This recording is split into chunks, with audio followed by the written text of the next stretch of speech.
We're pulling up to a house that is a new build that we've been working on for a long time. We were just close to the finish line, and I got a call from my general contractor that a tree had fallen on it. Oh my gosh. Dude. It's all the way through the house. So definitely is a huge hit to the progress of this house, but you just kind of have to roll with the punches.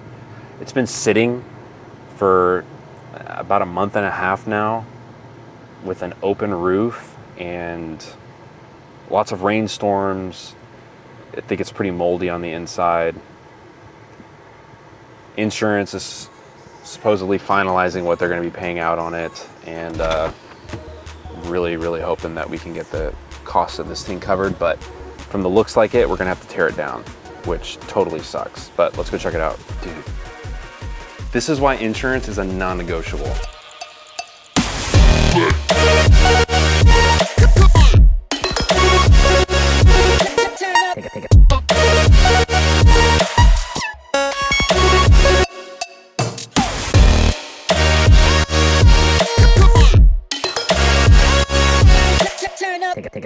Okay, so initially we were thinking that we would just tear it down piece by piece and be able to fix just specific areas that were hit.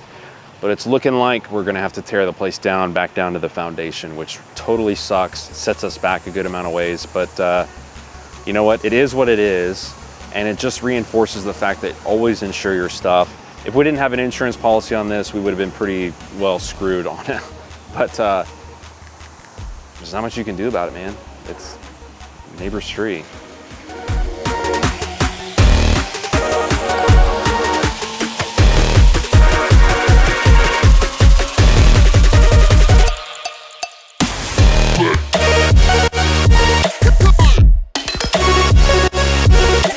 This doesn't just apply to investors, but anybody.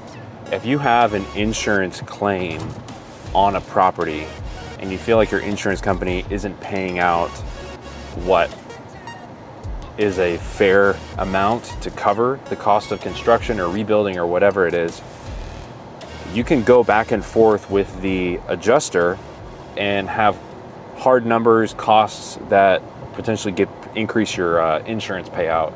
And in this case, we did that. We also hired a public adjuster who's gonna hopefully be getting us a higher payout as well. Don't accept that first offer from insurance as that's the best that they can do, because they're gonna wanna pay out as little as possible. So if you've got hard numbers, quotes from your contractors that justify a higher payout, take that back to your adjuster and you'll be able to get an increase in your payout. So at the first round with them, we were able to increase the payout by about $20,000, which really helps. There's every dollar counts when you have to completely rebuild a house.